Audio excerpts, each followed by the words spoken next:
जय हो श्री कृष्ण भगवान के। श्रीमद् भगवद गीता। जय कृष्ण भगवान। गीता जी की महिमा। वास्तव में श्रीमद् भगवद गीता जी का महात्म्य वाणी द्वारा वर्णन करने के लिए किसी की भी समर्थ नहीं है, क्योंकि यह एक परम रहस्यमय ग्रंथ है। इसमें संपूर्ण वेदों का सार संग्रह किया गया है। इसकी संस्कृत इतनी सुंदर है और सरल है कि थोड़ा अभ्यास करने से मनुष्य उसको सहज ही समझ सकता है, परंतु इसका आशय इतना गंभीर है कि आजीवन निरंतर अभ्यास करते रहने पर भी इसका अंत नहीं होता। प्रतिदिन नए नए भाव उत्पन्न होते रहते हैं। इससे यह सदैव नवीन बना रहता है एवं एकाग्रचित्त होकर श्रद्धा भक्ति सहित विचार करने से इसके पद पद में परम रहस्य भरा हुआ प्रत्यक्ष प्रतीत होता है। भगवान के गुण, प्रभाव और मर्म का वर्णन जिस प्रकार इस गीता शास्त्र में किया गया है, वैसा अन्य ग्रंथों में मिलना कठिन है, क्योंकि प्राय ग्रंथों में कुछ न कुछ संसारिक विषय मिला रहता है। भगवान के श्रीमद् भगवद गीता रूप एक श्री कृष्ण भगवान ने ऐसा अनुपमेय शास्त्र कहा है कि जिसमें एक भी शब्द सतुपदेश से खाली नहीं है। श्री व्यास जी ने महाभारत में गीता जी का वर्णन करने के उपरांत कहा है, गीता सुगीता कर्तव्य किमन्य है शास्त्र विस्तर है, या स्वयं पद्मनाभस्य मुख पद्म द्विनी ही सूतः। गीता सुगीता करने योग्य है, अर्थात श्री गीता जी को भली प्रकार पढ़कर अर्थ और भाव सहित अंतःकरण में धारण कर लेना मुख्य कर्तव्य है, जो कि स्वयं पद्मनाभ भगवान श्री विष्णु जी के मुखारविंद से निकली हुई है। फिर अन्य शास्त्रों के विस्तार से क्या प्रयोजन है। स्वयं श्री कृष्ण भगवान ने भी इसके महात्म्य का वर्णन किया है। अध्याय 18 श्लोक 68 से 71 तक इस गीता शास्त्र में मनुष्य का अधिकार है, चाहे वह किसी भी वर्ण आश्रम में स्थित हो, परंतु भगवान में श्रद्धालु और भक्ति युक्त अवश्य होना चाहिए, क्योंकि श्री कृष्ण भगवान ने अपने भक्तों में ही इसका प्रचार करने के लिए आज्ञा दी है, तथा यह भी कहा है कि स्त्री, वैश्य, शूद्र और पाप योनि भी मेरे परायण होकर परम गति को प्राप्त होते हैं। अध्याय 1 श्लोक 32 में अपने अपने स्वाभाविक कर्मों द्वारा मेरी पूजा करके मनुष्य परम सिद्धि को प्राप्त होते हैं। 18वें अध्याय के 46 श्लोक। इन सब पर विचार करने से यही ज्ञात होता है कि परमात्मा की प्राप्ति में सभी का अधिकार है, परंतु उक्त विषय के मर्म को ना समझने के कारण बहुत से मनुष्य, जिन्होंने श्री गीता जी का केवल नाम मात्र ही सुना है, कह दिया करते हैं कि गीता तो केवल सन्यासियों के लिए ही है। वे अपने बालकों को भी इसी भय से श्री गीता जी का अभ्यास नहीं कराते कि गीता के ज्ञान से कदाचित लड़का घर छोड़कर सन्यासी न हो जाए। किंतु उनको विचार करना चाहिए कि मोह के कारण क्षात्र धर्म से विमुख होकर भिक्षा के अन्न से निर्वाह करने के लिए तैयार हुए अर्जुन ने जिस परम रहस्य में श्री गीता जी के उपदेश से आजीवन गृहस्थ में रहकर अपने कर्तव्य का पालन किया, उस गीता शास्त्र का उल्टा परिणाम किस प्रकार हो सकता है। ऐसे कल्याण की इच्छा वाले मनुष्यों को उचित है कि मोह का त्याग कर अतिशय श्रद्धा भक्तिपूर्वक अपने कल्याण को अर्थ अपने बालकों को कल्याण और भाव के सहित श्री गीता जी का अध्ययन कराएं एवं स्वयं भी इसका पठन और मनन करते हुए श्री कृष्ण भगवान की आज्ञा अनुसार साधन करने में तत्पर हो जाएं, क्योंकि अति दुर्लभ मनुष्य शरीर को प्राप्त होकर अपने अमूल्य समय का एक भी क्षण दुख मूलक क्षण भंगुर भोगों के भोगने में नष्ट करना उचित नहीं है। श्री गीता जी का प्रधान विषय। श्री गीता जी में श्री कृष्ण भगवान ने अपनी प्राप्ति के लिए मुख्य 2 मार्ग बतलाए हैं, एक सांख्य योग, दूसरा कर्म योग। उनमें संपूर्ण पदार्थ मृग तृष्णा के जल की भांति अथवा स्वप्न की सृष्टि के सदृश मायामय होने से माया के कार्य रूप संपूर्ण गुण ही गुणों में बरतते हैं, ऐसे समझकर मन, इंद्रियों और शरीर द्वारा होने वाले संपूर्ण कर्मों में कर्तापन के अभिमान से रहित होना।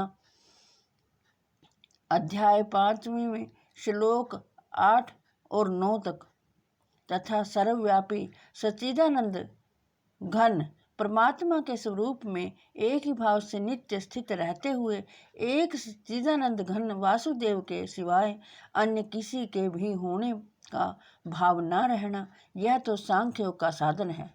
तथा सब कुछ भगवान का समझकर सिद्धि असिद्धि में समत्व भाव रखते हुए आसक्ति और फल की इच्छा का त्याग कर भगवत आज्ञा अनुसार केवल भगवान के ही लिए सब कर्मों का आचरण करना तथा श्रद्धा भक्ति पूर्वक मन, वाणी और शरीर से सब प्रकार भगवान श्री कृष्ण के शरण होकर नाम, गुण और प्रभाव सहित उनके स्वरूप का निरंतर चिंतन करना, यह कर्मयोग का साधन है।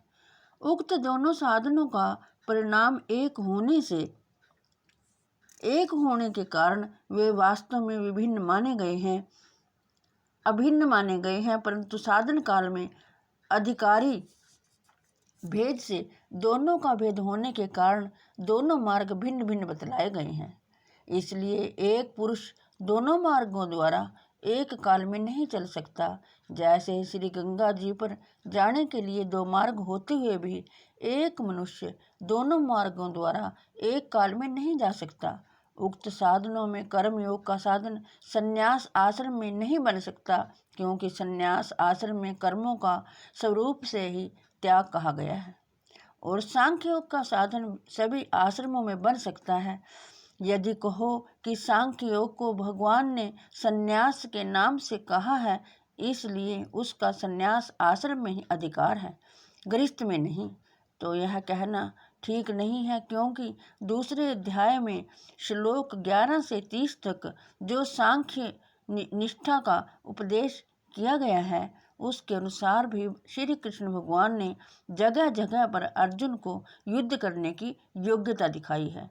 यदि गृहस्थ में सांख्य योग का अधिकार ही नहीं होता है, श्री कृष्ण भगवान का इस प्रकार कहना कैसे कर सकता है।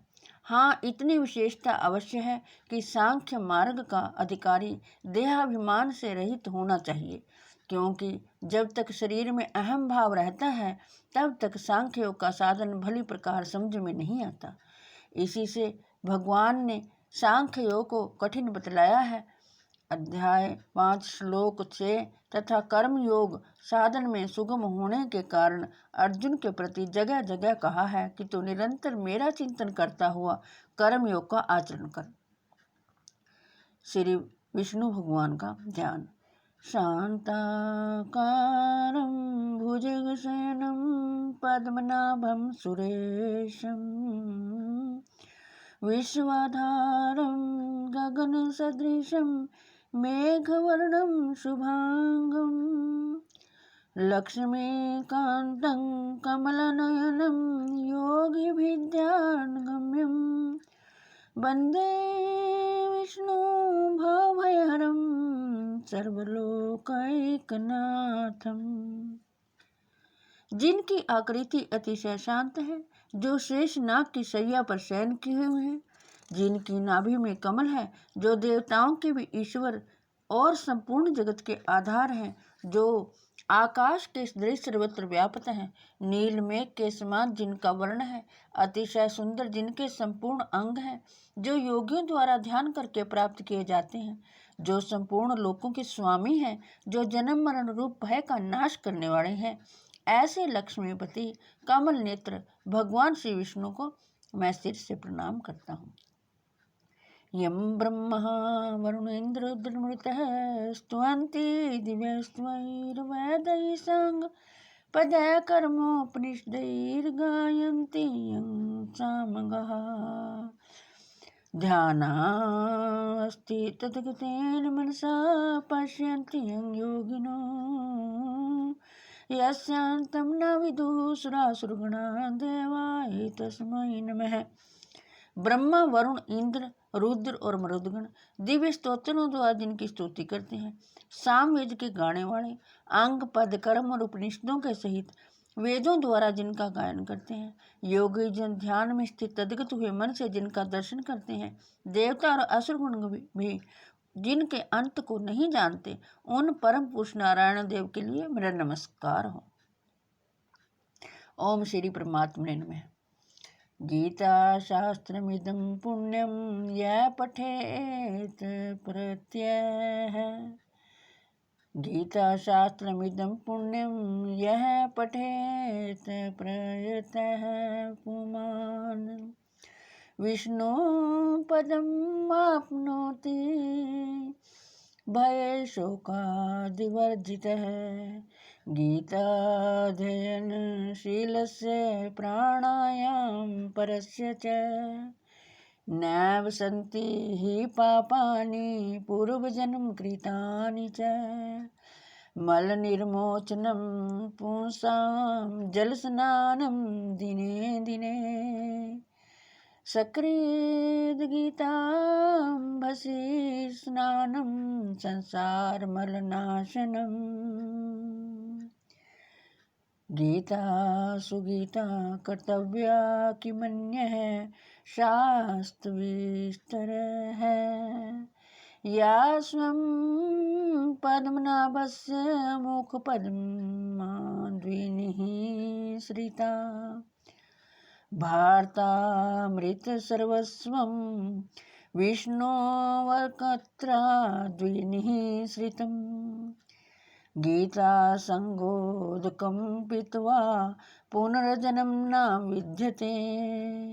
सर्वोपनिषदो गावो दुग्धा गोपालनन्दनः। पार्थो वत्सः सुधीर्भुक्ता दुग्धं गीतामृतं महत्। एकं शास्त्रं देवकीपुत्र गीतमेको देवो देवकीपुत्र एव च। एको मन्त्रस्य नमानि यानि कर्माप्येकं तस्य देवस्य सेवा। ओम श्री परमात्मने नमः। जय हो कृष्ण भगवान। हे कृष्ण गोविंद हरे मुरारे, हे नाथ नारायण वासुदेवाय। हे कृष्ण गोविंद हरे मुरारे, हे नाथ नारायण वासुदेवाय। हे कृष्ण गोविंद हरे मुरारे, हे नाथ नारायण वासुदेवाय। हे कृष्ण गोविंद हरे मुरारे, हे नाथ नारायण वासुदेवाय। हे कृष्ण गोविंद हरे मुरारे, हे नाथ नारायण वासुदेवाय। हे कृष्ण गोविंद हरे मुरारे, हे नाथ नारायण वासुदेवाय। अथ अष्टमो अध्याय। श्री अर्जुनवाच। किं तद्ब्रह्म किं ध्यात्मं किं करं पुरुषोत्तमम् अधिभूतं च किं प्रोक्तमधिदैवं किमुच्यते। अर्जुन ने कहा, हे पुरुषोत्तम, वह ब्रह्म क्या है, अध्यात्म क्या है, कर्म क्या है, अधिभूत नाम से क्या कहा गया है और अधिदैव किसको कहते हैं। अधियज्ञ है कथम को अत्र देहे अस्मिन् मधुसूदन, पर्याण काले च कथम गयोसि नियतात्मभिः।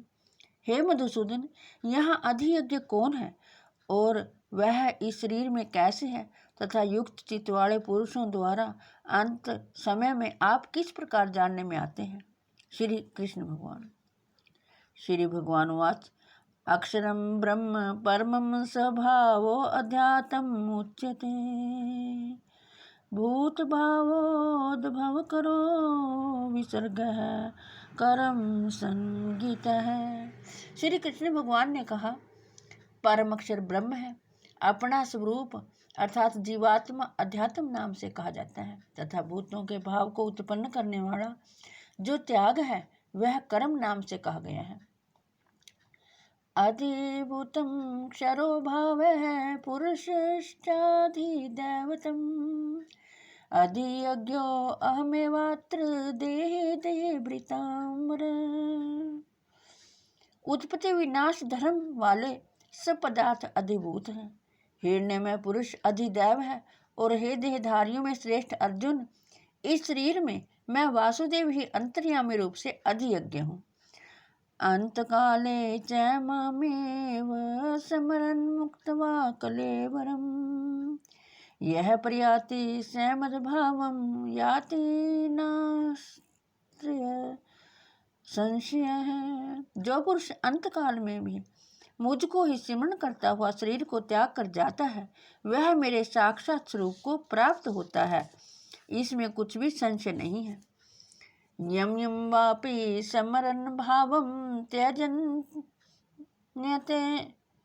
त्यजन्ते क्लेवरम्, तम तमेवैति कौन्ते सदा तद्भाव भावित है। हे कुंती पुत्र अर्जुन, यह मनुष्य अंतकाल में जिस जिस भी भाव को सिमरण करता हुआ शरीर का त्याग करता है उस को ही प्राप्त होता है, क्योंकि वह सदा उसी भाव से भावित रहता है।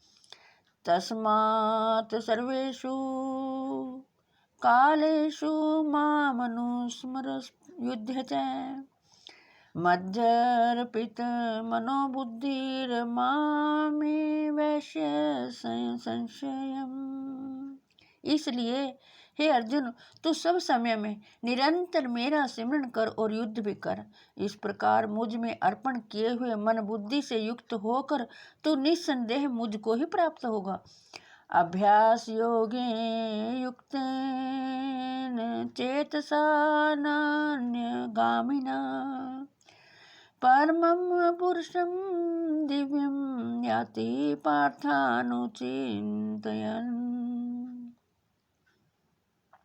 हे पार्थ, यह नियम है कि परमेश्वर के ध्यान के अभ्यास रूप योग से युक्त दूसरी ओर ना जाने वाले चित्त से निरंतर चिंतन करता हुआ मनुष्य परम प्रकाश रूप दिव्य पुरुष को अर्थात परमेश्वर को ही प्राप्त होता है। कविं प्राणमनुशासितार मणोरणीयासमनुस्मृत्य है, सर्वस्य धातारमिचिन्त्य रूपमादित्यवर्णं तमसः पश्चात्। जो पुरुष सर्वज्ञ, अनादि, सबके नियंता, सूक्ष्म से भी अति सूक्ष्म, सबके धारण पोषण करने वाले अचिंत्य स्वरूप, सूर्य के सदृश नित्य चेतन प्रकाश रूप और अविद्या से अति परे शुद्ध सच्चिदानंद घन परमेश्वर का सिमरण करता है। पर्याण काले मनसाचलेन भक्त्या युक्तो योग बलेन च, भ्रुवोर्मध्ये प्राणमावेश्य सम्यक् स तं परम पुरुषमुपैति दिव्यम्। वह भक्तियुक्त पुरुष अंतकाल में भी योग बल से भ्रुकुटी के मध्य में प्राण को अच्छी प्रकार स्थापित करके फिर निश्चल मन से सिमरण करता हुआ उस दिव्य रूप परम पुरुष परमात्मा को ही प्राप्त होता है।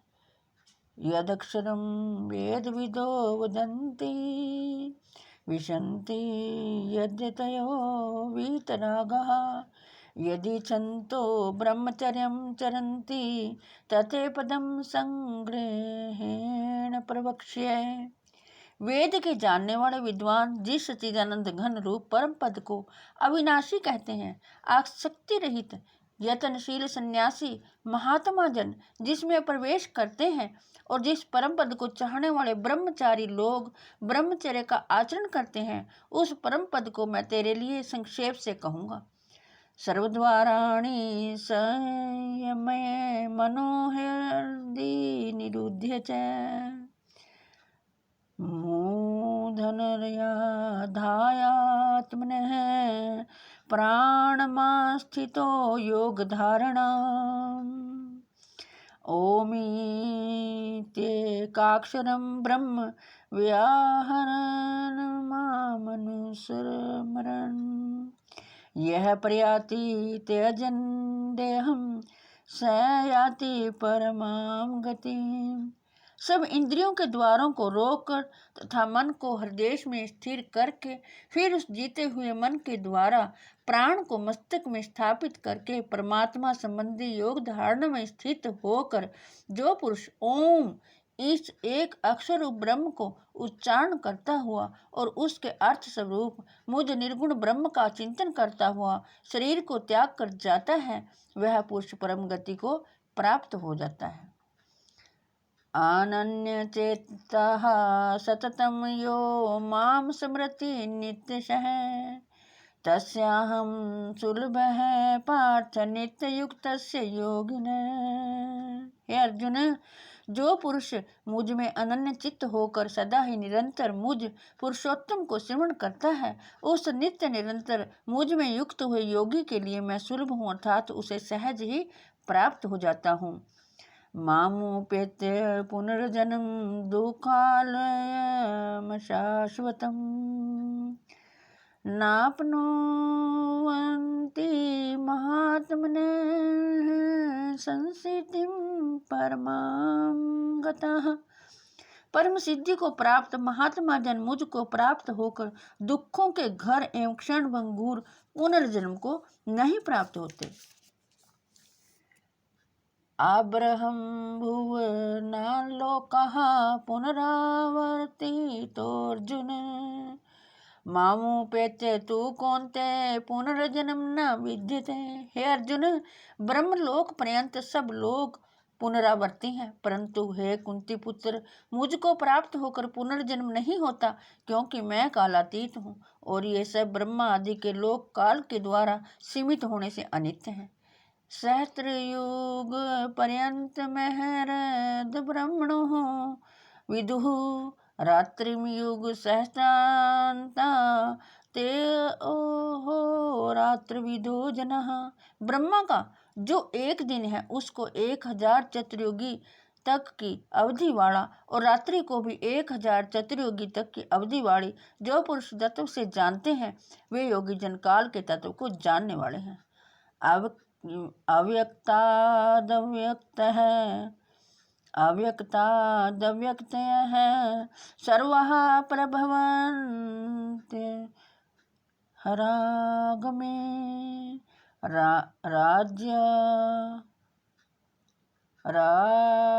रात्र्यागमे परलीयन्ते तत्र वाव्यक्त संज्ञके।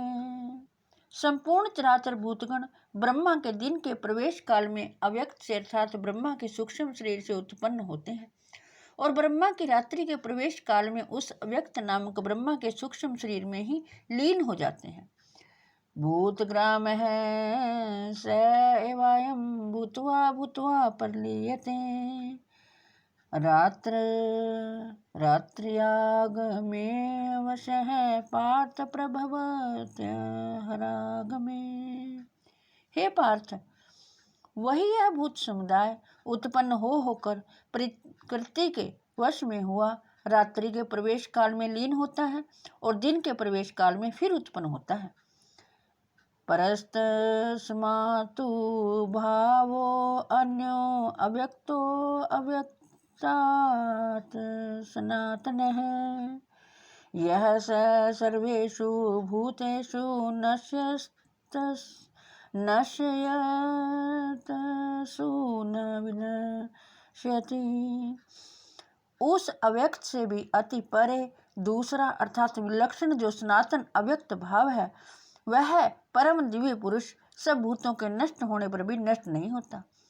अव्यक्तोक्षर इत्युक्तस्तमाहुः परमां गतिं यं प्राप्य न निवर्तन्ते तद्याम परमं। जो अव्यक्त अक्षर इस नाम से कहा गया है, उसी अक्षर नामक अव्यक्त भाव को परम गति कहते हैं, तथा जिस सनातन अव्यक्त भाव को प्राप्त होकर मनुष्य वापस नहीं आते, वह मेरा परम धाम है। पुरुषः स परः पार्थ भक्त्या लभयस्त्वनन्यया यस्यान्तः स्थानि भूतानि येन सर्वमिदं ततम्।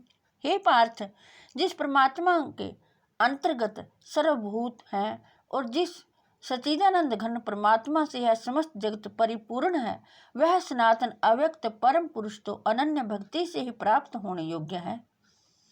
यत्र काले त्वनावृत्ति मामृतिं च योगिनः पर्याता यान्ति तं कालम वक्ष्यामि भद्रशम। हे अर्जुन, जिस काल में शरीर त्याग कर गए हुए योगी जन तो वापस ना लौटने वाली गति को, और जिस काल में गए हुए वापस लौटने वाली गति को ही प्राप्त होते हैं, उस काल को अर्थात दोनों मार्गों को कहूँगा। अग्नि ज्योतिरः शुक्लः षण्मासा उत्तरायणम् तत्र पर्याता गच्छन्ति ब्रह्म ब्रह्मविदो जनाः। जिस मार्ग में ज्योतिर्मय अग्नि अभिमानी देवता है, दिन का अभिमानी देवता है, शुक्ल पक्ष का अभिमानी देवता है और उत्तरायण के 6 महीनों का अभिमानी देवता है, उस मार्ग में मर कर गए हुए ब्रह्मवेता योगी जन उपयुक्त देवताओं द्वारा कर्म से ले जाए जाकर ब्रह्म को प्राप्त होते हैं। धूमो रात्रिस्तथा कृष्णः षण्मासा दक्षिणायनम् तत्र चांद्रमसं ज्योतिर्योगी प्राप्य निवर्तते। जिस मार्ग में धूमाभिमानी देवता है, जिस मार्ग में धूमाभिमानी देवता है, रात्रिभिमानी देवता है तथा कृष्ण पक्ष का अभिमानी देवता है तथा दक्षिणायन के 6 महीनों का अभिमानी देवता है, उस मार्ग में मर कर गया हुआ सकाम कर्म करने वाला योगी उपयुक्त देवताओं द्वारा कर्म से ले गया हुआ चंद्रमा की ज्योति को प्राप्त होकर स्वर्ग में अपने शुभ कर्मों का फल भोग कर वापस आता है। शुक्ल कृष्णे गति होते जगत है शाश्वते मते एकया आयाते नावृत्ति मन या वर्तते पुनः। क्योंकि जगत के ये 2 प्रकार के शुक्ल और कृष्ण अर्थात देवयान और पितृयान मार्ग सनातन माने गए हैं। इनमें एक के द्वारा गया हुआ जिसमें से वापस नहीं लौटना पड़ता, उस परम गति को प्राप्त होता है, और दूसरे के द्वारा गया हुआ फिर वापस आता है अर्थात जन्म मृत्यु को प्राप्त होता है। नैते श्रुति पार्थ जानन योगी मुह्यति कश्चन तस्मात् सर्वेषु कालेषु योग युक्तो भावार्जुन। हे पार्थ, इस प्रकार इन दोनों मार्गों को तत्व से जानकर कोई भी योगी मोहित नहीं होता। इस कारण हे अर्जुन, तू सब काल में सम बुद्धि रूप योग से युक्त हो अर्थात निरंतर मेरी प्राप्ति के लिए साधन करने वाला हो।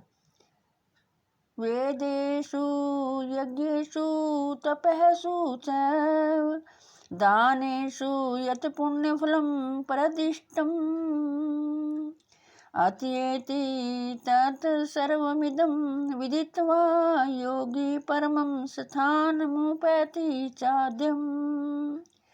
योगी पुरुष इस रहस्य को तत्व से जानकर वेदों के पढ़ने में तथा यज्ञ तप और दान आदि के करने में जो पुण्य फल कहा है उन सब को निस्संदेह उल्लंघन कर जाता है और सनातन परम पद को प्राप्त होता है।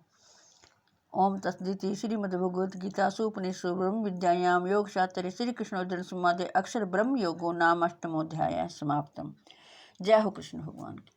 हे कृष्ण गोविंद हरे मुरारे, हे नाथ नारायण वासुदेवाय।